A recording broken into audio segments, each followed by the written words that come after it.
sacred head now wounded in grief and shame weighed down.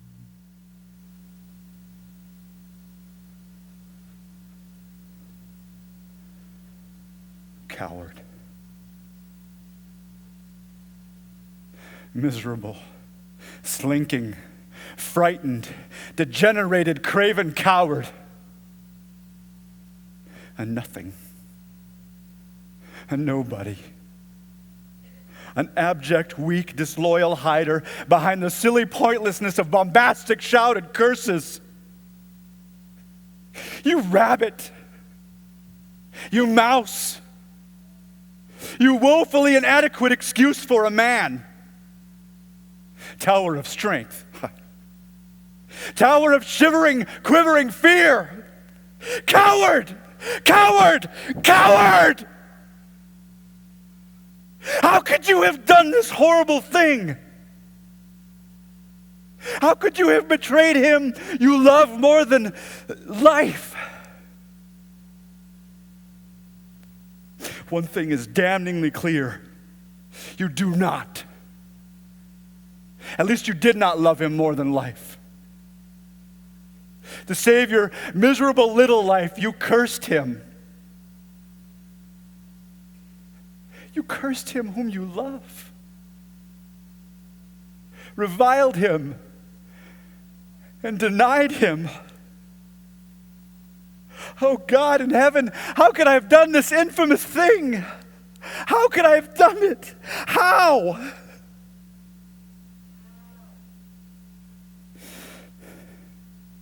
In the days before I met the Master, did I stand up to one and all for what I thought was right? For no one did I back down and seek cover behind bluster and wild oaths. In my trade as a fisherman was I a leader.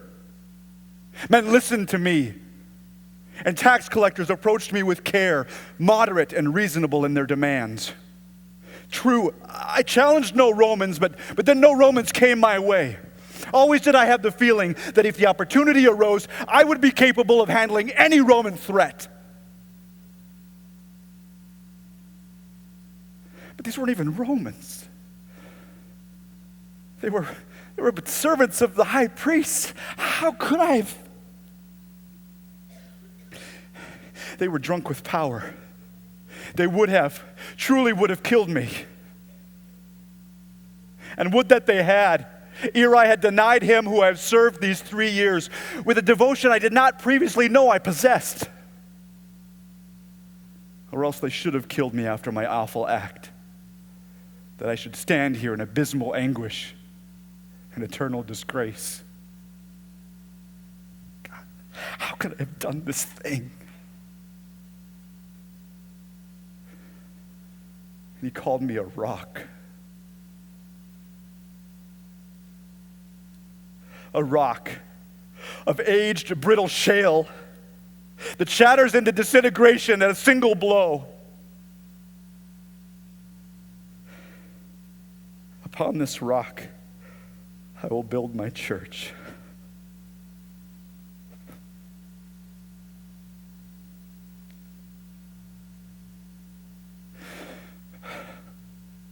Poor tortured Jesus Bar Joseph, gentle rabbi, stirring prophet, great teacher, son of, which cannot be, for he is dead. And I am dead to all that I was and to all that I could have been. I shall be shunned by all, even as I now do shun myself. Oh God, no man living has had greater blessing than I.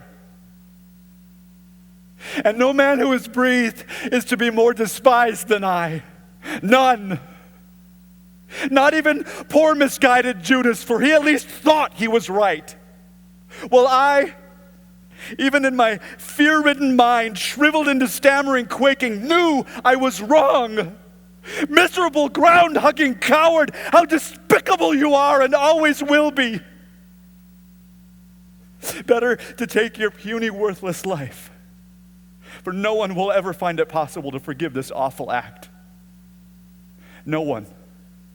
Certainly not yourself. Nor your friends. Friends. Speak, craven, who such as you has friends? Not family, and not, most assuredly not. Oh God in heaven, forgive me.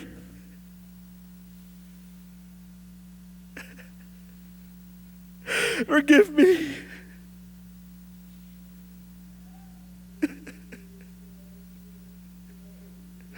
Forgive the most sinning of all living creatures.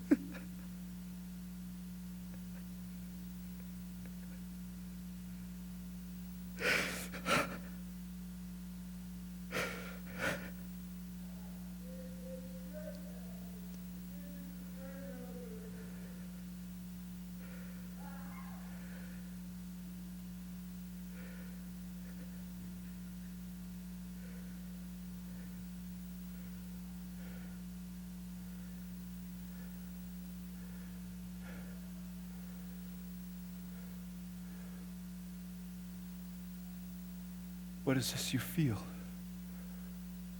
What? Do you really feel this? Do you presume to? No. It is not a drifting emotion, not a willful thought of self-directed dreaming. It is.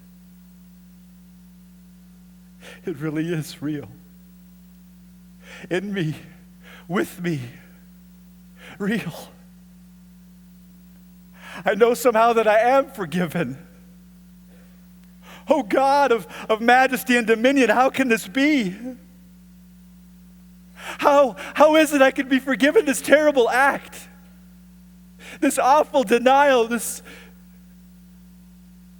unforgivable thing? Lord of hosts, I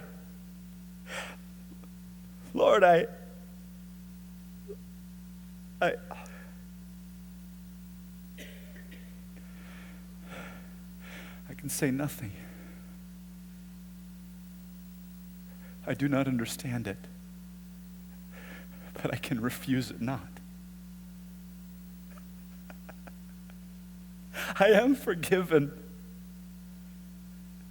It is impossible, but it is. I tremble in your presence in the deepest ignorance. I don't see. I cannot think. I only feel.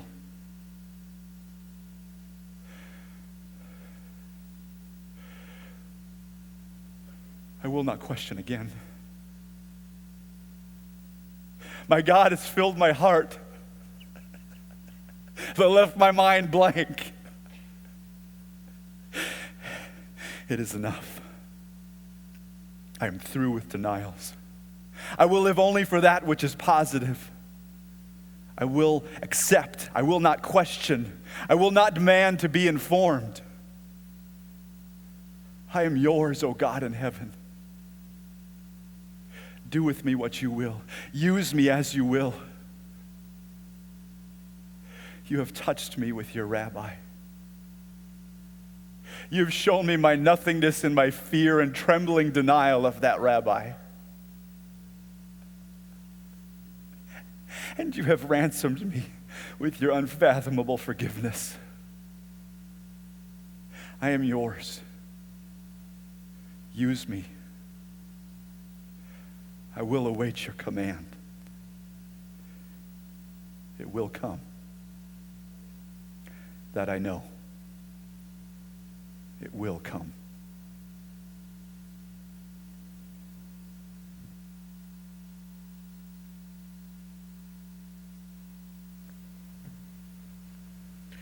Would you bow with me? Let's pray.